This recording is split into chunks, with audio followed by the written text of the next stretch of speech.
arrogant billionaire's daughter failed every test, until the new pregnant black maid taught her. She had every advantage money could buy, yet Vivian Montgomery had failed her fourth consecutive exam, while the woman scrubbing her floors carried a wisdom that could change everything, if only pride would let her listen. Before we get deep into the story, please let me know in the comment where you're watching from.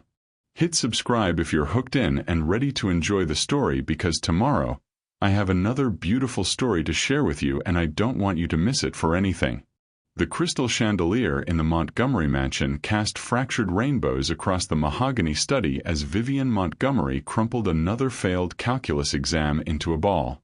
21 years old, with her father's steel gray eyes and her mother's porcelain features, she looked every inch the Beverly Hills princess, except for the tears threatening to spill down her carefully made-up cheeks. "Fourth one this semester," she whispered to herself, staring at the red F circled in permanent marker. The number seemed to mock her from across the room where she'd thrown it, landing near the corner where her father's Forbes magazine covers hung like trophies. Richard Montgomery, the tech titan who conquered Silicon Valley. America's most ruthless CEO turns every investment to gold. But apparently, his daughter couldn't even turn her education into a passing grade. The sound of gentle humming drifted from the hallway, something soulful and southern that seemed to carry memories of front porch swings and sweet tea. Vivian quickly dabbed her eyes with a monogrammed tissue and straightened her Hermes blazer. The help couldn't see her like this. Nobody could. "Miss Vivian," a soft voice called from the doorway. "Your father's on his way up." Vivian turned to see Grace Williams standing in the entrance, cleaning supplies balanced on her growing belly. At 32, Grace moved with the careful grace of someone 6 months pregnant, her warm brown skin glowing with that expectant mother radiance. Her uniform was pressed and spotless, her natural hair pulled back neatly, and her dark eyes held a kindness that always made Vivian feel simultaneously comforted and guilty. "Thank you, Grace," Vivian managed, her voice tight. "I'll be down in a moment." Grace lingered, her gaze falling on the crumpled papers scattered across the Persian rug. "Rough day with the books?" "Nothing I can't handle," Vivian lied, turning away to stare out the floor-to-ceiling windows at the perfectly manicured lawns that stretched toward the Hollywood Hills. Grace was quiet for a moment, then began picking up the crumpled exams. "You know, back in Jackson, Mississippi, where I grew up, my mama used to say that sometimes the ground's got to get real hard before anything beautiful can grow through it." Vivian watched Grace's reflection in the window, the way she moved with such careful dignity, the way her hand instinctively rested on her belly. "I wouldn't know about that," Vivian said coldly. "I've never had to worry about hard ground." "No, ma'am, I suppose you haven't." Grace's voice held no judgment, just quiet observation. "But it seems like you might be standing on some right now." The sound of Richard Montgomery's Italian leather shoes on marble echoed up the staircase, each step deliberate and commanding. Grace straightened the papers on Vivian's desk, not to snoop, but to create order from chaos in the way that came naturally to her. "He doesn't need to know about these," Vivian said quickly, gesturing toward the failed exams. Grace met her eyes in the window's reflection. "Secrets have a way of growing heavy, Miss Vivian. Sometimes heavier than the truth." Before Vivian could respond, Richard Montgomery filled the doorway like a storm cloud in an Armani suit. At 58, he commanded every room he entered, his presence electric with the kind of power that built empires and crushed competitors. His steel hair was perfectly styled, his jaw sharp as the edge of a hostile takeover. "Vivian." His voice could cut glass. "Your professor called." Grace had somehow managed to make herself nearly invisible, efficiently tidying the room while the family drama unfolded. But Vivian caught the way Grace's movements slowed, the way her dark eyes flickered with something that looked like understanding. "Daddy, I can explain." "Can you?" Richard's laugh was bitter. Because Dr. Martinez seems to think you haven't attended a single study session this month. Your tutor says you refuse to engage. And now I find out you failed another exam." He stepped into the room, his presence making the vast space feel suddenly small. "Do you have any idea what this family name means? What I've built? What are you throwing away?" Vivian's throat felt tight. "I'm trying. Trying." Richard's voice rose. "I've given you every advantage. The best schools, private tutors, unlimited resources. Kids all over America would kill for what you have, and you treat it like garbage." Grace's humming had stopped entirely. In the silence, Vivian could hear the whisper of Grace's cloth against the bookshelf, steady and soothing as rainfall. "Your mother and I are going to Chicago next week for the Morrison deal," Richard continued, his voice dropping to that dangerous quiet that meant real consequences. "When we get back, things are going to change. You're going to prove you deserve the Montgomery name, or you're going to lose access to everything that comes with it." The weight of his words settled over the room like dust. In her reflection, Vivian watched Grace pause in her cleaning, one hand resting protectively over her belly. "I understand, Daddy." "Do you?" Richard studied his daughter for a long moment, then shook his head. "I hope so, sweetheart. I really do." His voice softened just slightly, the only crack in his armor. "I want you to succeed, Vivian. But I can't want it more than you do." After he left, the silence stretched between Vivian and Grace like a bridge neither was sure they should cross. Finally, Grace spoke, her voice gentle as Sunday morning rain. "That's a lot of weight for young shoulders to carry." Vivian turned from the window, really looking at Grace for the first time. "You don't know anything about it." "No, ma'am," Grace agreed, smoothing her uniform over her growing belly. "But I know what it feels like when the people who love you most expect you to be someone you haven't figured out how to be yet." Something in Grace's voice made Vivian's chest tight. "It's not the same thing." "Maybe not," Grace said softly. "But fear feels the same no matter what neighborhood it lives in." Grace gathered her cleaning supplies, pausing at the doorway. "Miss Vivian, can I ask you something? What's the hardest thing you've ever had to learn? Not in school, I mean really learn deep in your heart." She smiled gently. "I'd love to hear what y'all think about that in the comments. Sometimes the lessons that change us most don't come from textbooks." As Grace's footsteps faded down the hallway, Vivian stared at the failed exams on her desk. For the first time, she wondered what Grace Williams had learned in her 32 years, and why, despite having nothing compared to the Montgomery fortune, she seemed to carry a peace that all of Vivian's privileges couldn't buy.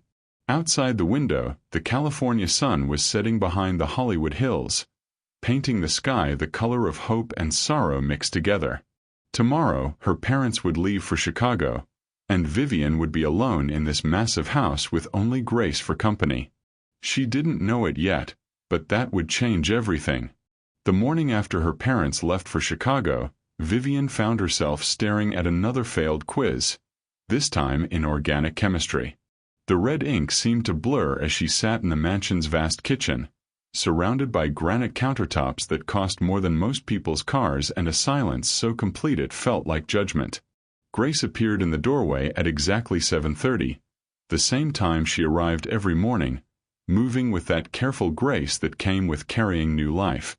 Today she wore a soft yellow uniform that complemented her warm brown skin, and her natural hair was twisted into an elegant updo that somehow made her look both professional and beautiful. "Morning, Miss Vivian," Grace said, setting down her purse and immediately moving toward the coffee maker. "You're up early today." "Couldn't sleep."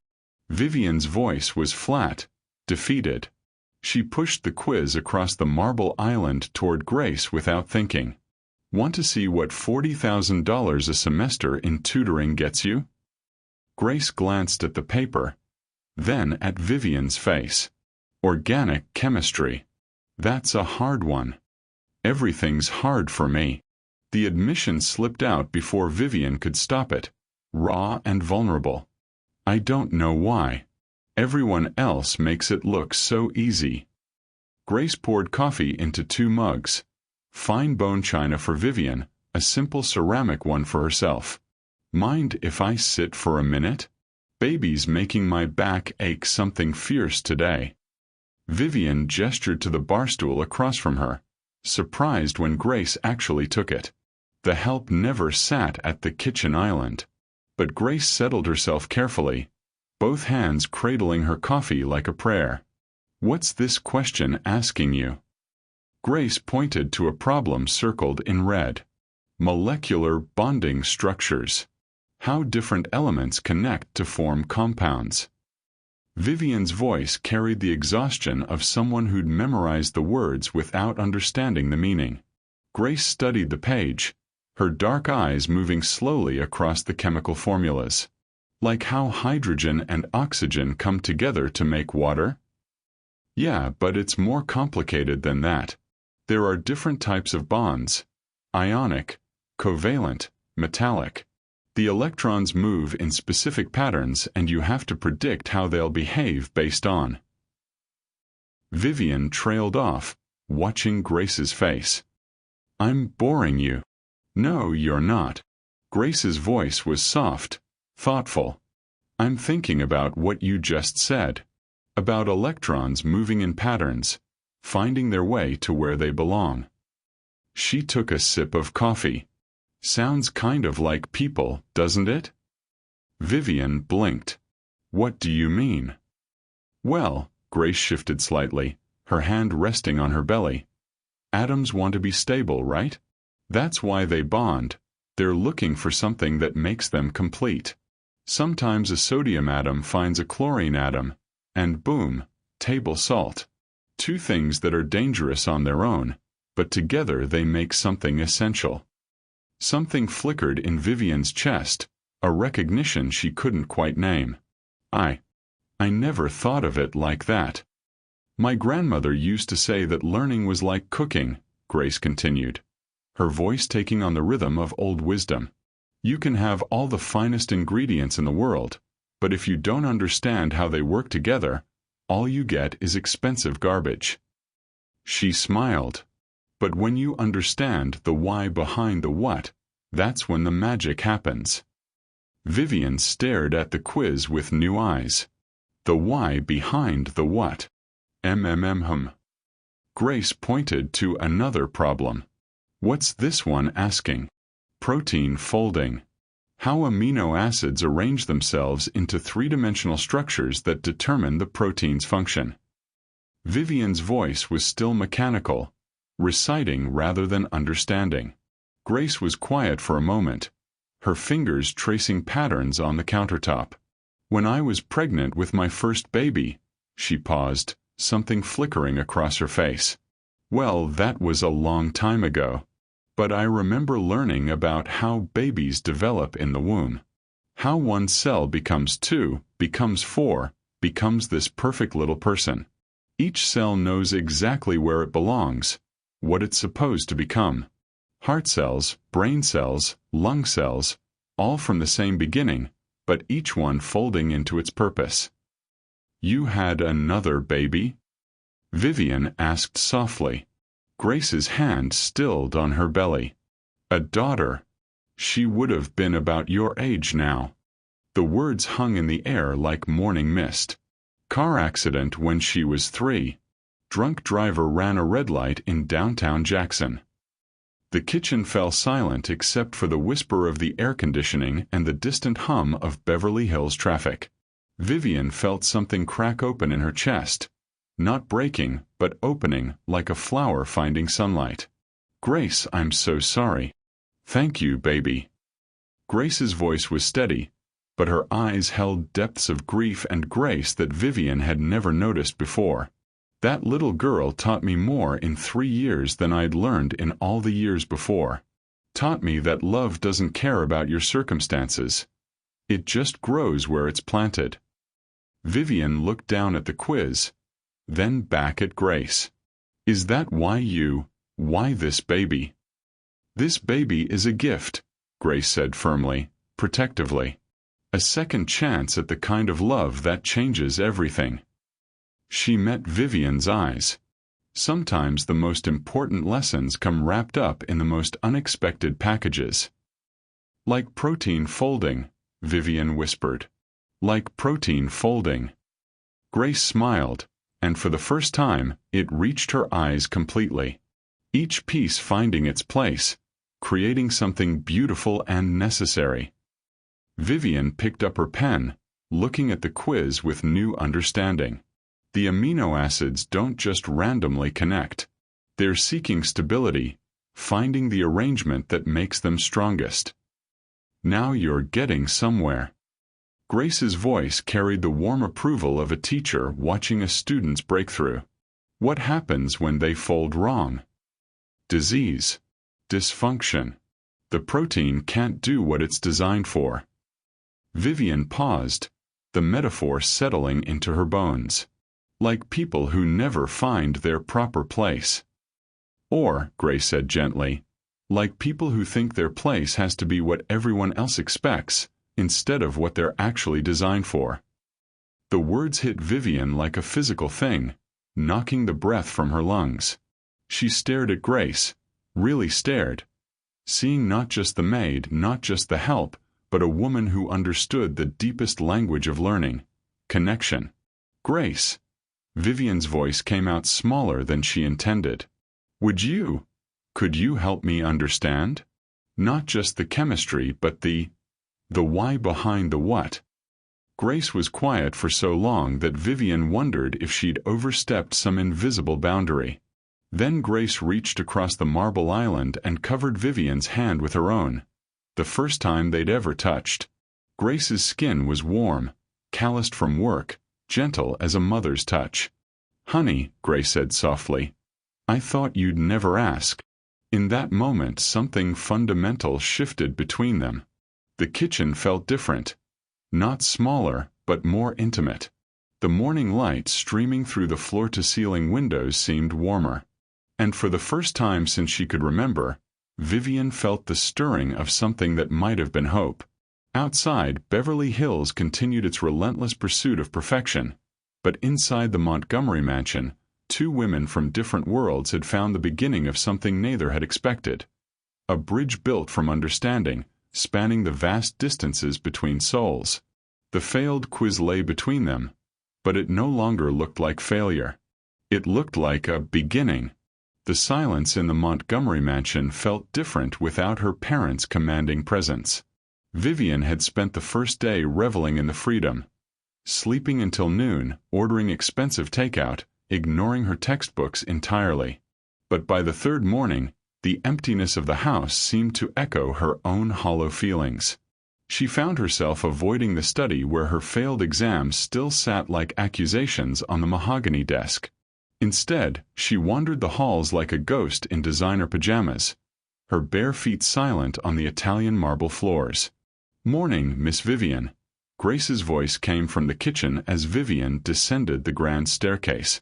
The smell of fresh coffee and something that reminded her of childhood, cinnamon and warmth, drifted through the air.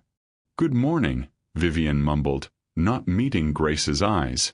Ever since their conversation in the study, something had shifted between them. Grace's words about fear feeling the same in any neighborhood had burrowed under Vivian's skin like a splinter she couldn't remove. Grace was at the kitchen island, a textbook spread open beside her as she ate what looked like homemade oatmeal. Her uniform was as crisp as always, but there was something different about her this morning, a quiet contentment that made Vivian feel even more restless. What's that? Vivian asked, nodding toward the book, more to fill the silence than from genuine curiosity. Grace looked up, her dark eyes brightening. Oh, this old thing. Just some reading for my GED classes. I take them Tuesday evenings at the community college in Santa Monica. She closed the book gently, as if it were something precious. Never did finish high school back home. Vivian felt something twist in her stomach. shame, maybe, or embarrassment. Here was Grace, pregnant and working full-time, studying for her high school equivalency, while Vivian couldn't even pass college calculus with every advantage handed to her. "That's nice," Vivian said awkwardly, pouring herself coffee from the expensive machine her father had imported from Italy. "It is nice," Grace agreed, and there was no sarcasm in her voice, just simple truth. "Learning feels different when you choose it, you know? When it comes from wanting to grow instead of someone telling you that you have to." The words hit too close to home. Vivian set down her coffee cup harder than necessary. "I should probably get back to my studies. Professor Martinez expects a makeup exam next week." "That's wonderful," Grace said, and she sounded like she meant it. "I'm sure you'll do just fine." But instead of heading to the study, Vivian found herself lingering in the kitchen doorway. "Grace, can I ask you something?" "Of course, honey." The endearment slipped out so naturally that both women froze for a moment. Grace's hand flew to cover her mouth, her eyes wide with mortification. "I'm so sorry, Miss Vivian. That was completely inappropriate. I don't know what." "It's okay," Vivian said quickly, surprised by how the word had made her chest feel warm instead of offended. Why did you decide to get your GED now? I mean, you're pregnant, you're working. Wouldn't it be easier to wait?" Grace was quiet for a long moment, her hand resting on her growing belly. "I suppose it would be easier," she said finally. "But this little one's going to need a mama who shows them that learning never stops. That growth never stops." She looked up at Vivian with those wise dark eyes. "And I guess I needed to prove to myself that I could do it. That just because I made some hard choices when I was young doesn't mean I can't make different ones now." Vivian felt something crack open inside her chest, a door she'd kept locked for so long she'd forgotten it was there. What kind of hard choices? The kind that happens when you're 17 and scared and think a boy's love is going to save you from everything wrong in your world. Grace's voice was soft but steady. The kind that teaches you real quick that the only person who can save you is yourself. The kitchen fell quiet except for the gentle hum of the refrigerator and the distant sound of traffic on Sunset Boulevard. Vivian wanted to ask more, about the baby's father, about Grace's past, about how someone could speak of painful choices with such peace. But the questions felt too big, too intimate for the careful distance she'd always maintained with the help. "I should really get to those books," Vivian said finally, backing toward the doorway. "Of course," Grace said, opening her textbook again. "I'll be here if you need anything." But as Vivian climbed the stairs, she found herself thinking not about calculus or her father's disappointment, but about Grace's words. Learning feels different when you choose it. In the study, her failed exams seemed to mock her from the desk. She picked one up, studying the red marks that covered her work like wounds. Every wrong answer, every missed concept, every sign that she was failing to live up to the Montgomery name. She crumpled the paper and threw it across the room, where it landed near the window. The motion felt good, so she did it again with the second exam, then the third. Soon the floor was littered with her failures. White paper balls scattered like snow. "This is ridiculous," she said out loud, her voice echoing in the empty room. "I'm not stupid. I'm not lazy. I just—" But she couldn't finish the sentence because she didn't know what came after just.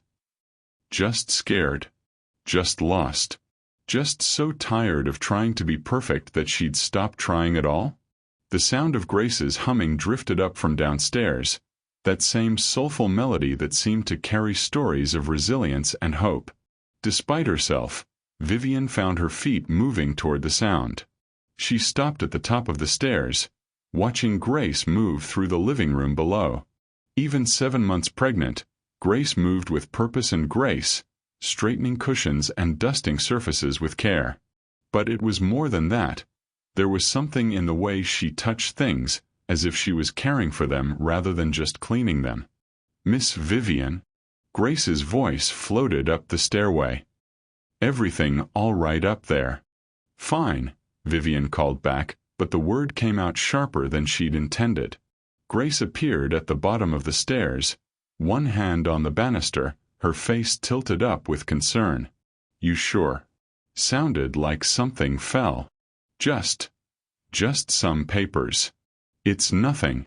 Grace nodded, but her dark eyes held that same gentle understanding that made Vivian feel simultaneously seen and exposed. "Well, if you change your mind about needing anything, I'll be right here." As Grace disappeared back into the living room, Vivian sank down on the top step, her head in her hands. The house felt enormous around her, all marble and crystal and emptiness. She thought about Grace's little apartment. She'd driven Grace home once when her car was being repaired, and had been shocked by how small it was, how simple. But there had been something in that tiny space that this mansion lacked. Warmth. Life. The sense that someone was actually living there, not just existing. Her phone buzzed with a text from her father. "How are the studies going? Remember what we discussed?" Vivian stared at the message for a long time before typing back. "Fine.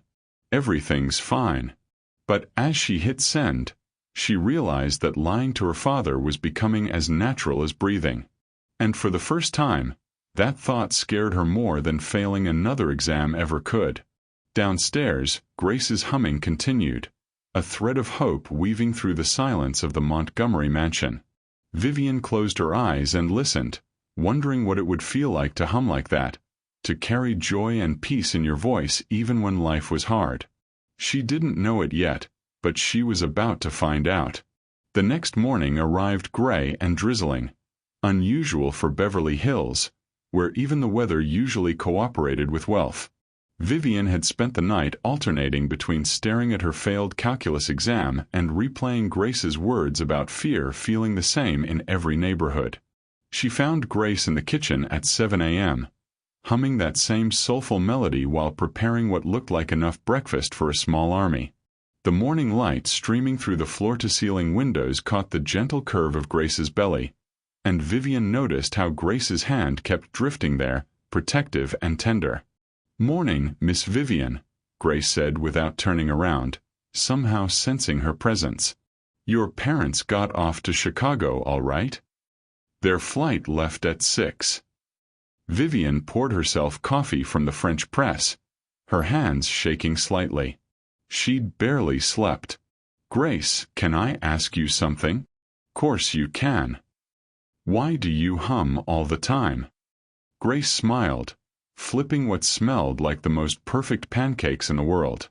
"My mama used to say that humming keeps the loneliness away. Says it fills up all the quiet spaces in your heart." She glanced at Vivian. "Why? It bother you?" "No, it's just." Vivian struggled to find words. "It sounds like you know some secret the rest of us don't." "Maybe I do." Grace slid a plate across the marble counter. "Maybe we all do deep down. Sometimes we just forget how to listen." Vivian stared at the breakfast. Fluffy pancakes, fresh berries, real maple syrup. "You didn't have to. Baby, I made enough food to feed half of Mississippi. Pregnancy makes me cook like I'm expecting a church potluck." Grace laughed, the sound warm as honey.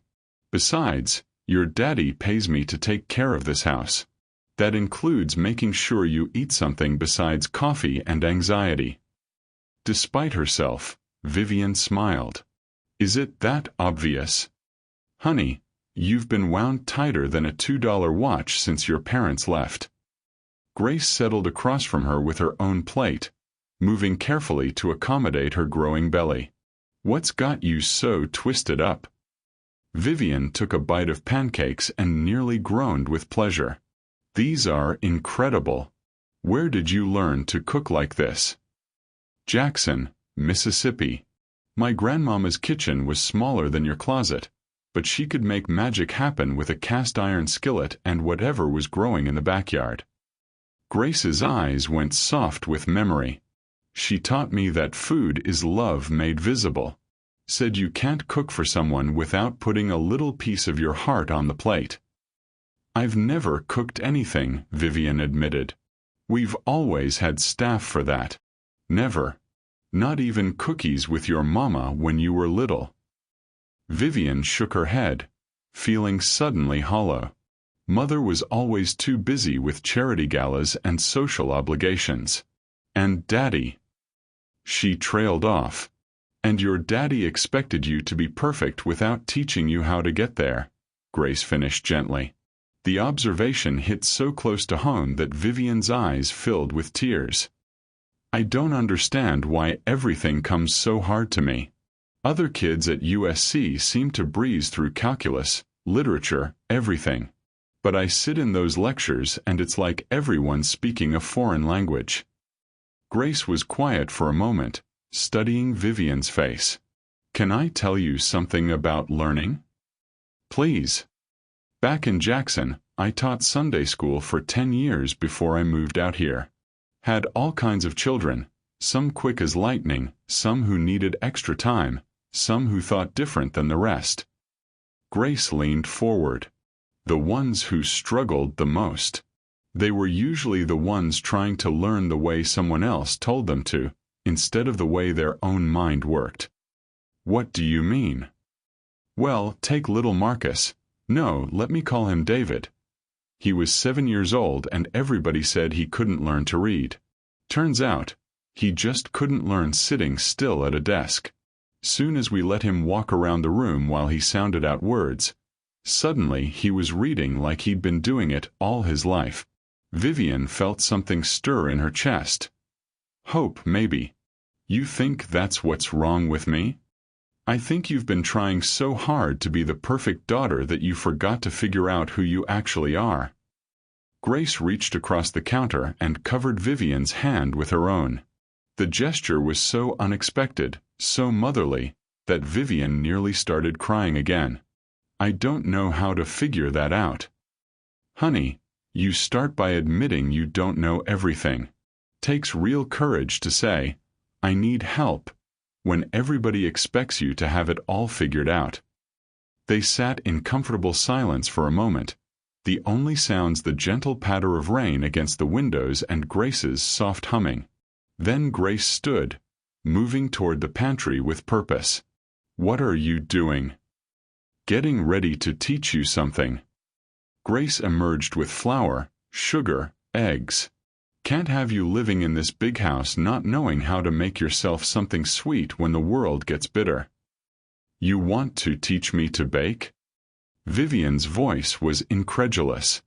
I want to teach you that learning doesn't have to feel like punishment. Grace began laying out ingredients on the massive marble island. Sometimes the best education happens when your hands are busy and your heart is open. But I have calculus homework. And it'll still be there in 2 hours. Grace's voice was gentle but firm. Sometimes the best way to solve one problem is to focus on something completely different. Lets your mind rest and reset. Vivian found herself drawn to the island despite her protests. What are we making? Sweet potato bread. My grandmama's recipe. Grace's hands moved with practiced efficiency, measuring and mixing. Been in our family for 4 generations. Each woman added her own touch. My great-grandmama added pecans, my grandmama added a touch of bourbon, my mama added orange zest. What did you add? Grace smiled, one hand resting on her belly. Hope. Added an extra measure of hope to everything I bake. As Grace guided her through the process, showing her how to cream butter and sugar, how to fold and flour without overworking the batter, Vivian felt something she hadn't experienced in years. Peace. Her mind, usually racing with anxiety and self-doubt, grew quiet and focused. See how your shoulders dropped. Grace observed. How your breathing got deeper. That's what learning should feel like, natural as breathing, comfortable as coming home. I never thought about it like that. Most people don't. They think education is about cramming information into your head until it sticks. But real learning. Grace handed her the wooden spoon. Real learning changes how you see the world. Change how you see yourself. As the sweet potato bread baked, filling the kitchen with warmth and the most incredible smell, Vivian found herself opening up in ways she never had before. She told Grace about the pressure of being Richard Montgomery's daughter, about feeling like a disappointment, about the loneliness of having everything but feeling empty inside. Grace listened without judgment, occasionally humming, her dark eyes full of understanding. "You know what I think," Grace said finally, pulling the golden loaves from the oven. "I think you've been so busy trying to be perfect that you forgot to be human. And honey, being human means making mistakes, asking for help, and learning that your worth isn't measured by your grades or your daddy's approval." The bread was perfect. Golden, fragrant, exactly the kind of comfort food that felt like a hug from the inside out. As they shared warm slices with butter, Vivian realized something had shifted between them. The invisible line between employer and employee, between privilege and service, had somehow dissolved. "Grace," Vivian said softly, Would you help me with my calculus?" "Not do it for me," she added quickly. "Just help me understand how my mind works best." Grace's smile was radiant. "Honey, I'd be honored. But I got to warn you, I might teach you more than just math." "What do you mean?" "I might accidentally teach you how to believe in yourself." Outside, the rain had stopped, and afternoon sunlight was breaking through the clouds, painting everything golden. In this warm kitchen, with the smell of sweet potato bread lingering in the air and Grace's gentle wisdom wrapping around her like a blanket, Vivian felt something she hadn't experienced in years. She felt hopeful. "Grace," she said quietly, "thank you." "For what, baby?" "For seeing something in me that I couldn't see in myself." Grace reached across the counter and squeezed her hand. Sometimes that's all any of us need, someone who believes we're worth believing in. As they sat together in the golden afternoon light, two women from completely different worlds, they began to build something neither had expected. A friendship that would change both their lives forever. The morning sun streamed through the mansion's kitchen windows as Vivian sat across from Grace at the small breakfast nook, a space that had never been used by the Montgomery family before this week. Grace moved slowly, her pregnancy making even simple tasks deliberate, but her hands were steady as she sorted through a worn leather satchel. "I brought something that might help with your literature essay," Grace said softly, pulling out a faded composition notebook. "Sometimes when we're stuck on understanding other people's stories, it helps to understand our own first." Vivian glanced up from her laptop, where she'd been staring at the same blank page for 20 minutes. "What is that?" "Letters," Grace said simply. "From when I was 17. Maybe 18. She opened the notebook carefully, like it held something precious and fragile. "I used to write to my daughter every day when I was pregnant with her." The words hit Vivian like cold water. "You have a daughter?" Grace's smile was soft but edged with old pain. "Had. Her name was Hope." She traced the faded ink on the first page. "Beautiful name, don't you think? Hope Williams. She would have been 14 now." Vivian's chest tightened. "Grace, She lived for 3 days," Grace continued, her voice steady but distant. 3 perfect days. The doctors said her heart wasn't formed right, but Lord, she was beautiful. Had these tiny fingers that would wrap around mine like she was holding on to the whole world. The kitchen fell silent except for the hum of the refrigerator and the distant sound of gardeners working outside.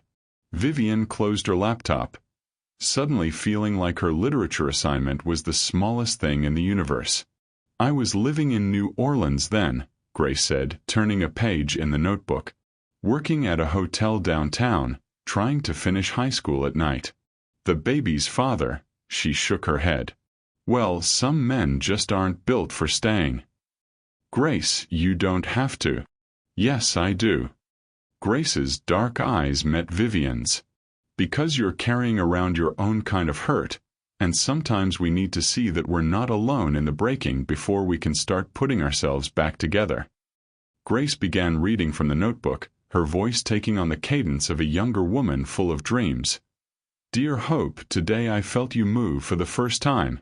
Just a little flutter, like butterfly wings inside me. I was sitting in my American history class learning about people who changed the world, and I thought, maybe you'll be one of them someday. Maybe you'll be the kind of person who makes things better just by being here. Vivian felt her throat close up. How do you keep going after something like that? Grace was quiet for a long moment, her fingers resting on her current baby bump. The grief doesn't go anywhere, she said finally. It just learns to make room for other things. Joy, purpose, love that looks different than what you expected. She looked up at Vivian. But I spent years thinking I was broken. That losing hope meant I was being punished for something. What changed? Time, prayer, and eventually understanding that our worst moments don't define our worth. Grace closed the notebook gently. I kept writing letters, even after. To hope, to God, to the future I couldn't see yet. Writing became my way of believing in tomorrow when today felt impossible. Vivian wiped at her eyes, surprised by her tears. Is that why you're so good at teaching? Help me understand things. Maybe. Grace smiled, the expression transforming her face. Or maybe it's because I know what it feels like to fail at the most important thing in your life and discover that failure isn't the end of your story. It's just a chapter. She reached across the table and took Vivian's hand. You think you're failing because you can't be the daughter your daddy wants. But Miss Vivian, you're not failing. You're just finding out who you really are underneath all those expectations. But I don't know who that is, Vivian whispered. Then we'll figure it out together. Grace squeezed her hand. One lesson at a time. One day at a time. The same way I learned that losing hope didn't mean losing hope. Grace opened the notebook again, turning to a page near the back. I want to read you one more letter. This one I wrote about 6 months ago, when I found out I was pregnant again. Her voice grew stronger as she read. Dear Hope, I'm carrying your little brother or sister now. I was scared at first. Scared to love this hard again, scared to hope this much again. But then I realized something. You taught me how to love completely, even when the love hurts. You taught me that 3 days of perfect love is worth a lifetime of playing it safe. So I'm going to love this baby the way I loved you, with everything I have for however long I get. Vivian was crying openly now, her perfectly applied makeup streaking down her cheeks. You're the strongest person I've ever met. Strength isn't not breaking, Grace said softly. Strength is breaking and letting yourself be put back together by love, by community, by purpose bigger than your pain. She stood slowly, her hand resting on her belly. Your literature essay, what's it supposed to be about? Characters who overcome adversity, Vivian said, her voice thick. Grace smiled. Then maybe start with your own story. The real one. About a young woman who had everything but wasn't sure she deserved any of it. Who was so afraid of disappointing people that she forgot how to try. Write about her journey to discovering that worth doesn't come from perfection. It comes from courage. I don't think I'm that brave. Baby girl, Grace said, using the endearment that would have felt condescending from anyone else but felt like coming home from her. You've been brave every day you've gotten up and tried again despite the fear. You just haven't recognized it yet. As Grace moved toward the door, she paused. Oh, and Miss Vivian? That teacher inside me has a question for all your YouTube friends. What's a time when someone shared their pain with you, and it ended up healing something in your own heart? I'd love to hear those stories in the comments. Sometimes the most beautiful connections come from the most broken places. After Grace left, Vivian sat in the quiet kitchen, surrounded by the smell of coffee and the lingering warmth of shared truth. She opened her laptop and began to type, not about fictional characters overcoming adversity, but about a pregnant woman in New Orleans who wrote letters to heaven and found a way to hope again. For the first time in her life, Vivian Montgomery wasn't trying to write what she thought people wanted to hear. She was writing what was true. And somehow that made all the difference. The morning sun streamed through the kitchen windows as Grace stood at the marble island, her hands moving with practiced ease as she prepared breakfast. 6 months pregnant now, her movements had taken on a different rhythm. Slower, more deliberate, but no less graceful. Vivian sat across from her, calculus textbook open, finally understanding derivatives for the first time in her life. So the slope is always changing, Vivian said, pencil poised over her notebook. Like life, I guess. Grace smiled, cracking eggs into a bowl. Now you're getting it, honey. Nothing stays the same forever. Not the hard times, not the good ones either. She paused, one hand resting on her belly. This little one's been teaching me that lesson every day. Over the past 3 weeks, their morning study sessions had become sacred. What started as desperate academic intervention had evolved into something neither woman had expected: genuine friendship. The mansion felt different now, warmer somehow, filled with Grace's quiet wisdom and Vivian's growing laughter. Grace. Vivian looked up from her textbook. Can I ask you something personal? Shoot, sugar. Are you scared about being a single mother? Grace's hands stilled over the eggs. The question hung in the air between them, honest and vulnerable. Finally she looked up, her dark eyes soft with memory. Terrified, she admitted. But not for the reasons you might think. She moved to the stove, her voice taking on that musical quality it got when she talked about home. Back in Jackson, my mama raised me and my 3 brothers after Daddy left. Worked 2 jobs, never complained, made sure we all graduated high school. Vivian watched Grace cook, noting the way she moved with such care, such purpose. She sounds amazing. She was. Grace's smile was bittersweet. Died of cancer when I was 25. Never got to see me make something of myself. Never got to meet her grandbaby.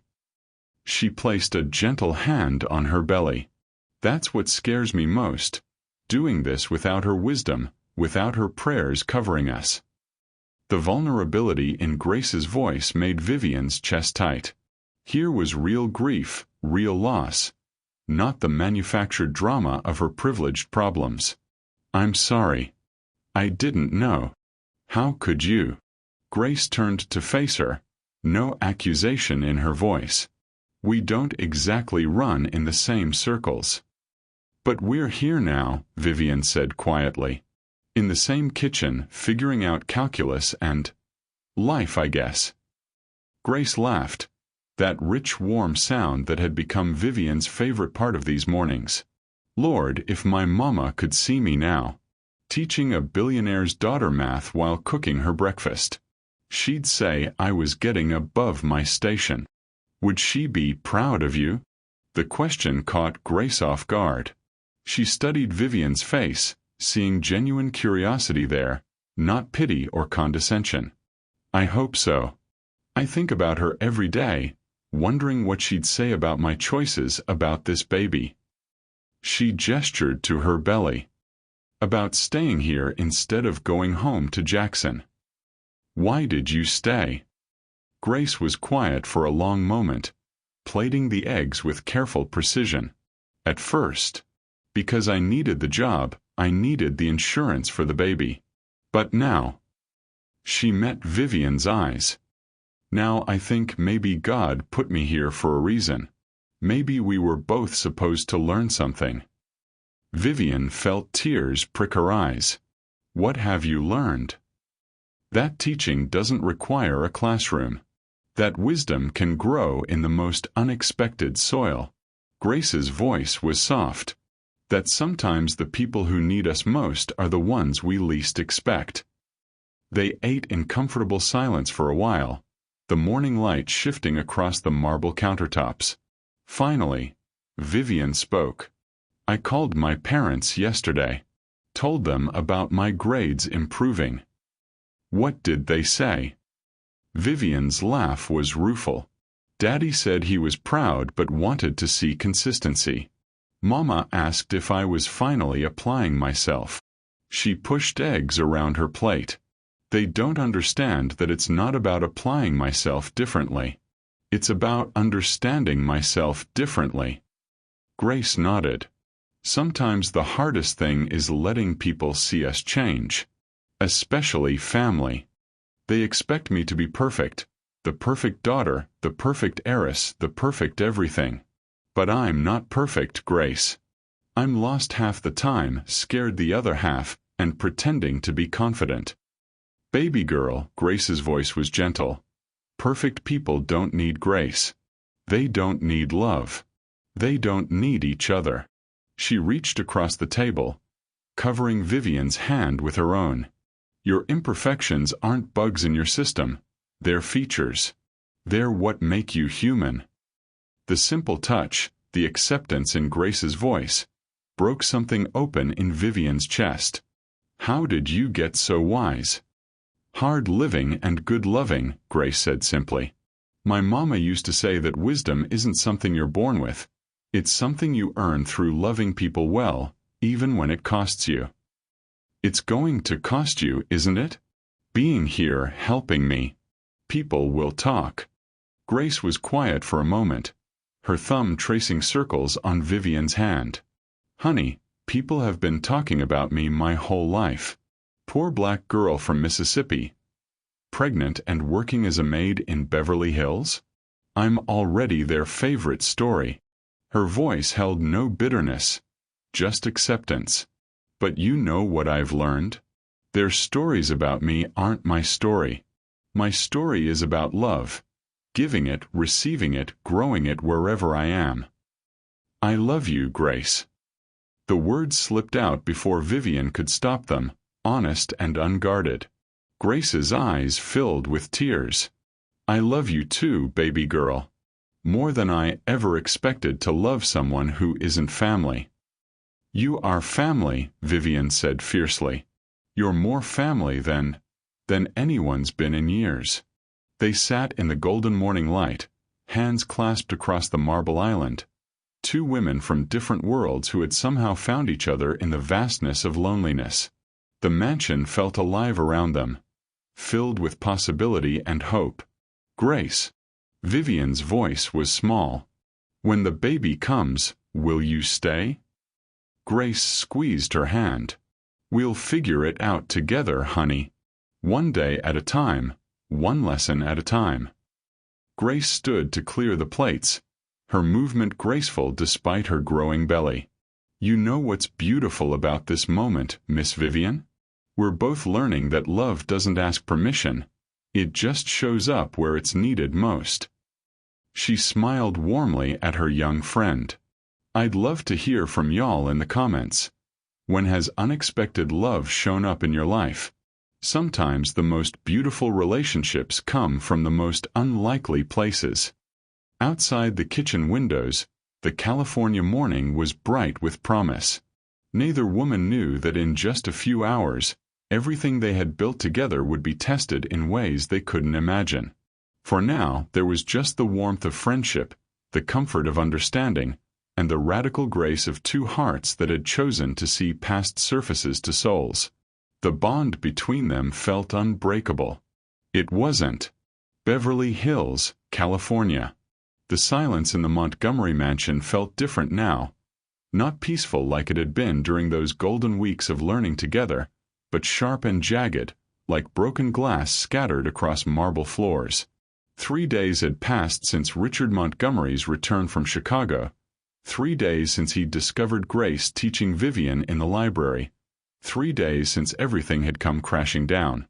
Vivian sat in her father's study, staring at the termination letter he'd forced her to sign. Grace Williams, effective immediately, dismissed without references for overstepping professional boundaries and inappropriate conduct with family members. The words blurred together through her tears, each one a knife twisting deeper into her chest. The front door slammed, and Vivian heard Grace's voice in the foyer, pleading with her father one last time. "Mr. Montgomery, please." Grace's voice carried up the stairs, still dignified despite everything. "I never meant any disrespect. I was only trying to help." "Help?" Richard's voice cracked like a whip. "You were hired to clean my house, not to fill my daughter's head with your philosophy. You've been here 3 months and completely undermined everything we've been trying to accomplish. Sir, with all due respect, Vivian has been passing her exams. She's been attending classes, engaging with her tutors. Because you made her dependent on you." Richard's voice rose to a roar. "Do you think I'm stupid? Do you think I don't see what's really happening here? My daughter has been coddled her entire life, and now you've made it worse by convincing her she needs some maid to hold her hand through everything." The word maid dripped with such venom that Vivian flinched as if she'd been struck. She started toward the door, but her father's next words stopped her cold. "And don't think I don't know about your little sob story routine," Richard continued, his voice cruel in a way Vivian had never heard before. "Playing on her emotions with tales about your tragic past, your dead husband, your pregnancy. Very convenient, very manipulative. Well, it ends now." "That's not." Grace's voice broke and Vivian could hear her struggling to maintain composure. "Mr. Montgomery, everything I shared with Vivian was real. I would never." "Save it," Richard cut her off. "Security will escort you off the property. Your final check will be mailed. And Grace, if I hear that you've contacted my daughter in any way, if you so much as send her a text message, I'll make sure you never work in the city again. Do we understand each other?" The silence stretched so long that Vivian wondered if Grace had already left. Then, barely a whisper, "Yes, sir." Vivian finally found her courage and rushed to the top of the staircase, but she was too late. Through the tall windows flanking the front door, she could see Grace walking slowly down the circular driveway, her hand protectively cradling her belly, her shoulders straight despite everything. A security guard followed at a respectful distance, carrying the small box of personal items Grace had kept in the staff break room. "Grace!" Vivian called out, running down the stairs, but Richard caught her arm. "Don't you dare," he said, his grip firm but not painful. "Don't you make this harder than it already is. Daddy, you don't understand." "I understand perfectly." His gray eyes were cold as winter steel. "She manipulated you, sweetheart. She saw a vulnerable, struggling young woman and she exploited that. These people, they're very good at finding emotional weaknesses and using them. These people." Vivian's voice was barely controlled fury. "What's that supposed to mean?" Richard's jaw tightened. "You know exactly what it means. She filled your head with stories, made you feel sorry for her, made you think she was your friend. But friends don't take advantage, Vivian. Friends don't get paid to care about you." The words hit Vivian like physical blows. She wasn't taking advantage. Wasn't she? Think about it rationally. She's a pregnant woman with no husband, no money, no prospects. She latches onto the lonely billionaire's daughter, plays teacher and confidant, and suddenly she's indispensable. What did she want from you, Vivian? What was she building toward? She wanted nothing. Vivian screamed, the words tearing from her throat. She wanted to help me. She cared about me. She was paid to care about you, Richard said quietly, and somehow that was worse than his shouting. That's what employees do, sweetheart. They perform whatever service keeps them employed. Through the window, Vivian watched Grace pause at the end of the driveway, her hand resting on a light pole as if she needed support. For just a moment, Grace looked back at the house, and even from this distance, Vivian could see the tears on her face. "You're wrong," Vivian whispered, but doubt was creeping in like poison. "She helped me pass my exams. She taught me things no tutor ever could. She did what any competent employee would do," Richard interrupted. "She identified what you needed to hear and she said it. It's called manipulation, Vivian, and you fell for it completely." Her phone buzzed with another text from her father. "Back from Chicago tomorrow. Hope you've had time to think. Love you, sweetheart." The same message he'd sent every day, each word weighted with expectation and the unspoken threat of consequences. Vivian set the letter aside and picked up the small wooden horse Grace had carved, running her thumb over the smooth surface. Grace's words echoed in her mind. "You get to choose who you become, Miss Vivian. Every single day you get to choose." But choosing felt impossible when every choice meant losing something precious. The doorbell rang, cutting through her spiraling thoughts. Vivian made her way to the front entrance, expecting another delivery or perhaps one of her mother's friends stopping by. Instead, she found herself face to face with a woman who looked remarkably like Grace. The same warm brown skin, the same kind eyes, but older, with silver threads in her hair and laugh lines etched deep around her eyes. "You must be Vivian," the woman said, her voice carrying the same Mississippi cadence that had become so familiar. "I'm Dorothy Williams, Grace's mama." Vivian's heart stuttered. "Mrs. Williams, is Grace?" "Oh, baby's fine," Dorothy said quickly, her smile gentle. "But she's hurting something fierce, and I think you might be too." Vivian found herself stepping back, gesturing for Dorothy to come in. The older woman moved through the grand foyer with the same quiet dignity Grace possessed, neither impressed nor intimidated by the obvious wealth surrounding her. "She told you about me?" Vivian asked, leading Dorothy to the living room where afternoon sunlight streamed through crystal windows. "Child, she ain't stopped talking about you since she got home." Dorothy settled into one of the white leather chairs with a soft sigh. "Says you're the brightest student she ever taught, and the most scared." "I'm not scared," Vivian said automatically, then caught herself. Grace had taught her better than that. I don't know what I am anymore." Dorothy studied her with eyes that seemed to see straight through to the bone. "You know, Grace was terrified when she first started teaching Sunday school back home. Kept saying she wasn't smart enough, didn't have enough education, wasn't good enough for those kids." Grace. Terrified. The idea seemed impossible. "Honey, that girl spent her whole childhood being told she wasn't worth much beyond cleaning other folks' houses." Dorothy's voice carried decades of protective love and righteous anger. It took her years to understand that wisdom and worth don't come from fancy degrees or bank accounts. Vivian's chest tightened. "But she's so confident, so sure of herself." "She is now," Dorothy agreed. But that confidence came from learning to trust her own heart, even when the world told her she was foolish to dream. She leaned forward, her gaze intent. "Just like you're gonna have to do. Mrs. Williams, I don't think you understand. My father, my family. If I don't follow the path they've laid out for me, I lose everything." "Baby, what exactly is everything?" The question hung in the air like incense, sacred and challenging. Vivian looked around the room, at the priceless art, the designer furniture, the crystal that caught light like trapped stars. This house. The money. The family name. Everything I've ever known. And what would you gain? Vivian's voice came out as barely a whisper. I don't know. Yes, you do. Dorothy's voice was firm but gentle.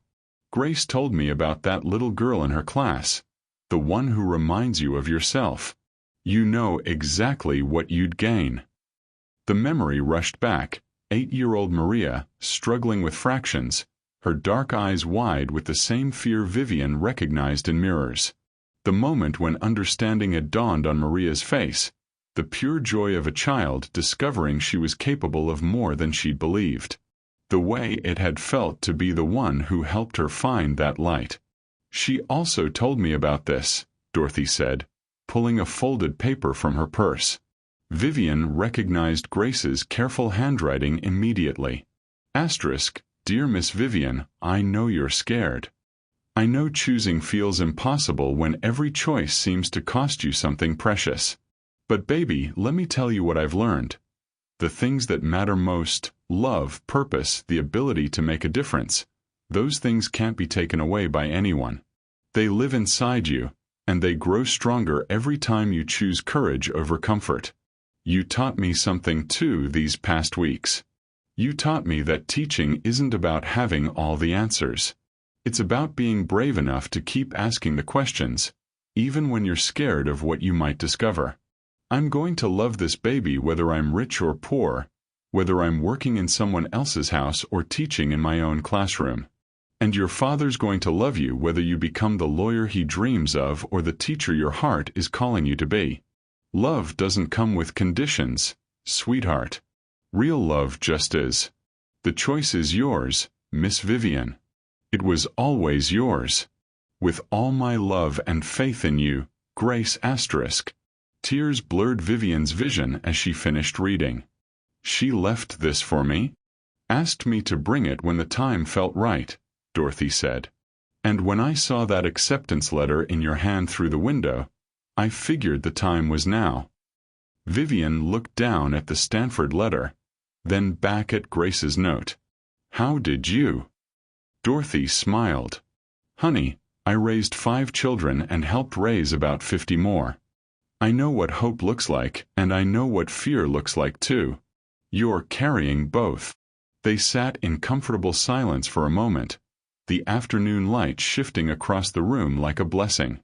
Finally, Vivian spoke, her voice stronger than it had been in days. Mrs. Williams, do you think Grace would she want to hear from me? Child, that girl's been sitting by the phone for 3 days, jumping every time it rings. Dorothy stood, smoothing her simple dress. But she's not gonna call you. She respects you too much to try to make this choice for you. After Dorothy left, Vivian climbed the stairs to her childhood bedroom, both letters clutched in her hands. The room looked the same, designer furniture, walk-in closet full of clothes that cost more than most people made in a month, windows overlooking gardens that required a full-time staff to maintain. But something fundamental had shifted. For the first time, Vivian saw it all clearly. The golden cage she'd been born into, beautiful and suffocating in equal measure. She pulled out her phone and stared at Grace's number for a long moment. Her thumb hovered over the call button as her father's words echoed in her mind. You're going to prove you deserve the Montgomery name, or you're going to lose access to everything that comes with it. Then she heard Grace's voice, steady and sure. You get to choose who you become, Miss Vivian. Every single day you get to choose. Vivian took a deep breath, feeling something like wings unfurling in her chest. She pressed call. The phone rang once. Twice. Hello. Grace's voice was cautious, hopeful. Grace, Vivian whispered, her voice breaking on the name. I choose you. I choose love. I choose teaching. I choose me. On the other end of the line, Grace's intake of breath sounded like a prayer being answered. Oh, baby girl, Grace whispered back. I was hoping you would. As the sun set over Beverly Hills, painting the sky in shades of courage and new beginnings, Vivian Montgomery finally understood what her pregnant black maid had been trying to teach her all along. That the most important lessons can't be bought or inherited. They have to be chosen, one brave decision at a time. Tomorrow, her father will return from Chicago. Tomorrow, she would have to find the words to explain her choice. But tonight, she was exactly who she was meant to be. A student who had finally learned the most important lesson of all. Love, it turned out, was indeed the answer to every test that mattered. Beverly Hills, California, 3 months later. The morning sun streamed through the floor-to-ceiling windows of the Montgomery study, casting the same fractured rainbows across the mahogany desk where so many failed exams had once scattered like broken dreams. But today, the surface held something different. A Stanford University acceptance letter, still crisp from the envelope, and beside it, a framed photograph of 2 women. One young and blonde, one older with gentle eyes, both smiling as they held a newborn baby between them. Vivian Montgomery sat in her father's leather chair, but she wore it differently now. Gone was the designer armor, replaced by simple jeans and a soft sweater that Grace had knitted during those long tutoring sessions. Her hair fell naturally around her shoulders, and her eyes, still her father's steel gray, now held something they'd never possessed before: peace. The sound of familiar footsteps on marble made her look up, but these weren't the commanding strikes of Italian leather that had once made her tremble. These were the gentle steps of someone carrying precious cargo. "Miss Vivian." Grace appeared in the doorway, little Samuel nestled against her chest in the baby carrier Grace had taught Vivian to use. At 2 months old, Samuel was all dark eyes and perfect fingers, a miracle wrapped in the softest blanket money couldn't buy. The one Grace had crocheted herself during their late-night study sessions. Grace. Vivian's voice caught on the name, the way it always did now. Not because she was afraid, but because the word held so much more than it used to. "Come in. Please." Grace entered with the easy confidence of someone who belonged, because she did. The transformation hadn't happened overnight. After that first breakthrough 3 months ago, when Vivian had finally broken down and asked for real help, everything had shifted like puzzle pieces finding their place. Richard and Margaret Montgomery had returned from Chicago to find their daughter changed. Not just in her grades, which had climbed from failing to honor roll, but in her spirit. The arrogance was gone, replaced by humility. The entitlement had transformed into gratitude. And most surprisingly, their daughter had asked for Grace Williams to be promoted from maid to private tutor, with a salary that reflected her true value. "Your parents called," Grace said, settling into the chair across from Vivian with practiced ease. "They'll be back from New York tomorrow." "Good." Vivian smiled, reaching across the desk to let Samuel's tiny fingers wrap around her thumb. "I have news to share with them." Grace raised an eyebrow, that familiar expression that had guided Vivian through calculus and chemistry, through Shakespeare and statistics, through late nights when the material seemed impossible and early mornings when breakthroughs felt like sunrise. Vivian held up the Stanford letter. Full academic scholarship. Pre-med program. Grace's face lit up like Christmas morning. "Oh, sweetheart. I am so proud of you." "We did it," Vivian corrected, her voice thick with emotion. "Grace, we did it together." The older woman's eyes filled with tears, happy ones, the kind that came when prayers were answered in ways better than you dared to hope. "No, baby girl. You did this. I just helped you remember what was already inside you." Little Samuel made a soft sound, and both women turned their attention to him. This unexpected blessing who had arrived early, during one of their tutoring sessions, when Grace's labor had started suddenly and Vivian had driven them to Cedars Sinai in her father's Bentley, staying by Grace's side through every contraction, every push, every miraculous moment. "There's something else," Vivian said softly, pulling out another document from the desk drawer. "I've been working with Daddy's lawyers." Grace looked curious but not concerned. The fear between them had dissolved months ago, replaced by trust as solid as mountain stone. "I want to set up the Grace Williams Educational Foundation," Vivian continued, her voice growing stronger with each word. Full scholarships for pregnant mothers who want to continue their education. Childcare provided. Housing assistance. Everything you needed but couldn't find when you were carrying Samuel. Grace stared at the legal documents, her hand moving instinctively to cover her heart. Vivian, honey, that's too much. It's not nearly enough. Vivian leaned forward, her eyes bright with purpose. Grace, do you remember what you told me that first day? About the ground having to get hard before anything beautiful could grow through it. Grace nodded, unable to speak. You were my hard ground, Vivian whispered. And look what grew. The silence that followed wasn't empty. It was full of everything they'd shared. The late nights when Grace had patiently explained algebra concepts while her baby kicked beneath her ribs. The early mornings when Vivian had rubbed Grace's swollen feet and listened to stories about Jackson, Mississippi, and dreams deferred.